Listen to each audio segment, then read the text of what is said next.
هلدینگ نیلپر به عنوان یک مجموعه بزرگ صنعتی در حوزه مبلمان اداری و خانگی فعالیت می‌کند.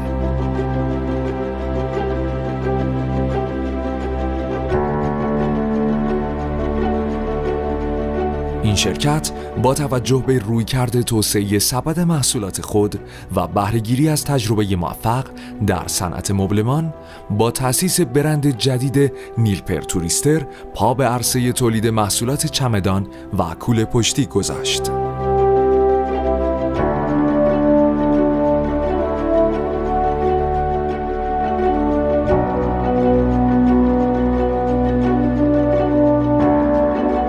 نقطه شروع در این شرکت واحد تحقیق و توسعه است که به عنوان مغز متفکر سازمان وظیفه انتخاب و طراحی محصول را به عهده دارد.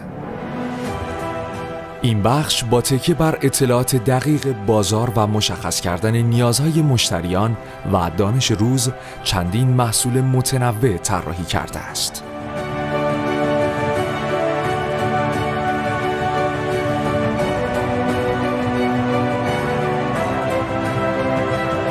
شرکت نیلپر با تامین مواد اولیه مرغوب و با دوام و انجام تست‌های مختلف روی آنها انواع محصولات چمدان و کوله پشتی را به صورت انبوه تولید می‌کند.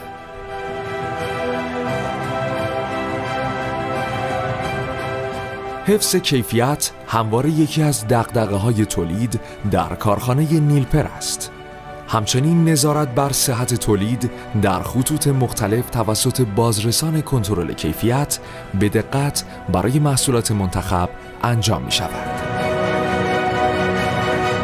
آزمایشگاه یکی دیگر از نقاط قوت شرکت نیلپر دارا بودن آزمایشگاه مجهز صنعتی است که امکان انجام کلیه آزمایش‌های مرتبط با استانداردهای عملکردی و ایمنی را برای محصولات نیلپر توریستر فراهم می‌آورد.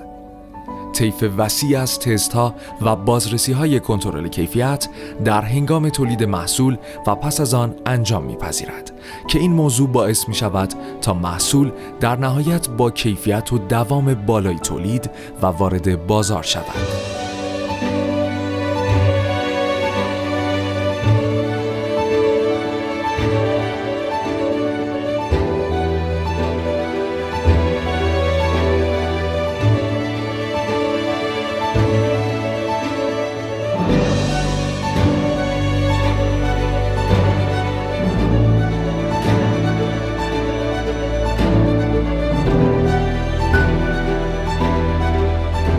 شرکت نیلپر به عنوان یک برند پیشرو در کیفیت تلاش دارد با شناسایی نیاز مشتریان محصولات متنوع تولید کرده و تعامل بیشتری با آنها ایجاد کند.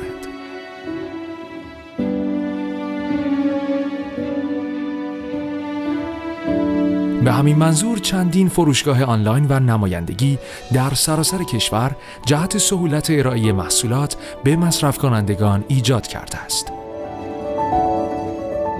افزایش رضایت مشتریان و پاسخگویی به نیازهای فنی آنها همواره یکی از مهمترین اهداف هلدینگ نیلپر است. خدمات پس از فروش نیلپر در تلاش است تا با بهره‌گیری از برنامه‌ریزی مدون پاسخگوی مراجعات تلفنی مشتریان خود باشد و رضایتمندی را در آنها ایجاد نماید. نیلپر توریستر همواره در حال توسعه محصولات خود در این صنعت بوده تا با توجه به نگاه به بازار جهان و درونی سازی محصولات با توجه به نیاز مصرف کننده ایرانی محصولاتی جدید و کاربردی تولید کرده و سبد خود را در این صنعت گسترش دهد.